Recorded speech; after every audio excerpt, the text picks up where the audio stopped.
is Josh Piterman and I studied the musical theatre course and I graduated back in 2006. How does it feel being back here now? It's really nostalgic.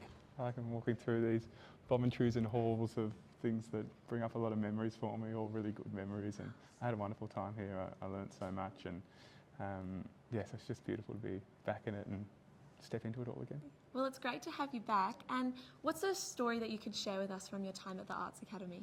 When I look back on my time here, I sort of came in highly passionate about musical theatre and storytelling, but with a really, really low skill set, in my opinion. What I loved about the course is it embraced me in a performing arts course that asks you to look at yourself in ways that maybe other courses don't.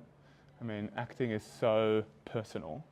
It doesn't matter what technique you're using, you are the vessel for the story. So you're self-reflective a lot as an actor.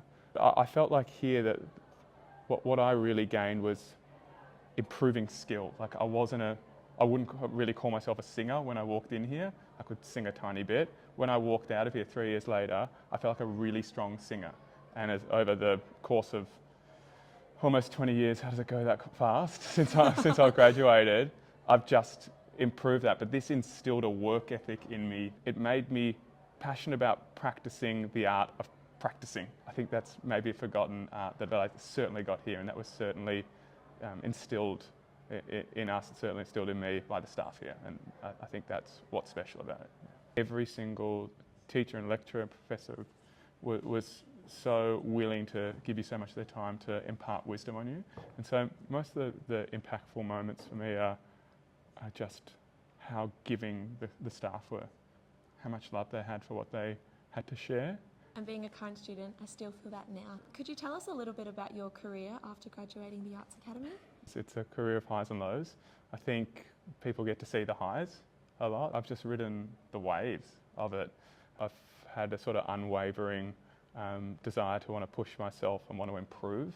You know, what I've learnt in my career is that you're always a student, and there's always more growth to gain as an artist and as a human.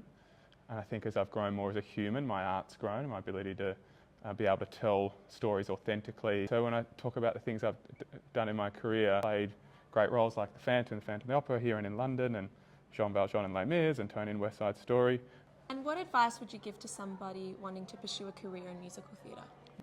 Know that it's not linear.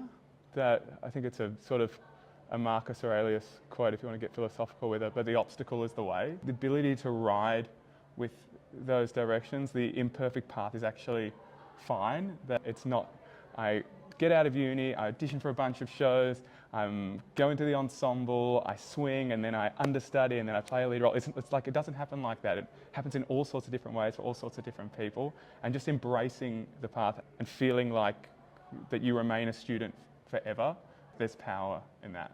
Yeah, that's great. Well, thank you so much for your time and Thank everything you. you've shared with us.